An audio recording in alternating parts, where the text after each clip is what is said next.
The National Investigation Agency (NIA) on Tuesday carried out raids at more than 50 locations in several states across northern India in ongoing case against gangs and their nexuses with their terror groups.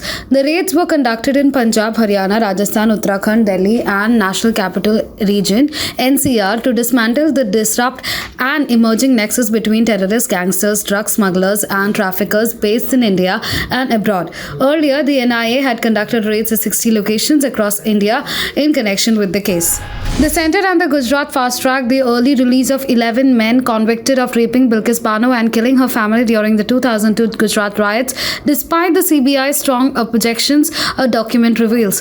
The Supreme Court will hear the case today. The Union Home Ministry approved the release of the 11 convicts with 2 weeks of a request from the Gujarat government. Gujarat had sought the Centre's approval on June 28. The one-page sign-off came swiftly on July 11. The Gujarat government told the Supreme Court that the men were released as they had been in jail for 14 years. Their behavior was good and the Centre had approved it. Veteran Congress leader and former Finance Minister P Chidambaram on Tuesday said that the Narendra Modi-led Central Government is in denial mode vis-a-vis challenge of poverty, hunger and malnutrition, which he claimed was more evident when it rejected the latest Global Hunger Index report.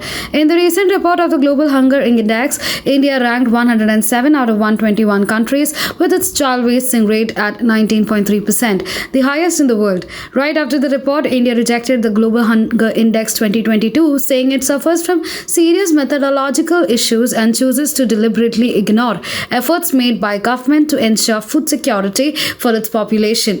In a statement, the Ministry of Women and Child Development stressed that it is a consistent effort to taint India's image as a nation.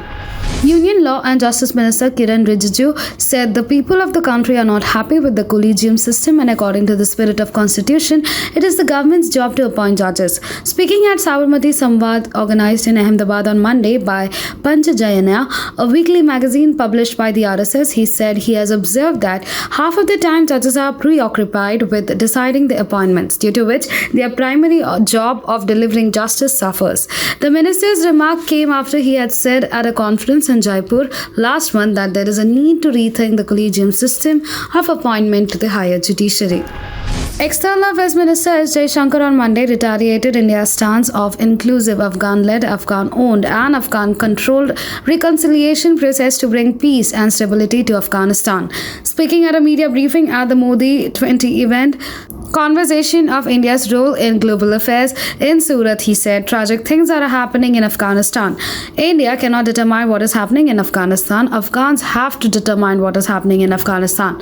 What India can do is help Afghan people in difficult time. Since Taliban took control of Afghanistan, the country is facing a severe decline in human rights, women's rights and religious freedom. Now be the first to know about the latest updates on our new news app. Go on your Android or iOS, search for HW News Network. Download our app, choose the language you prefer to get updates in, and be up to date with the latest news.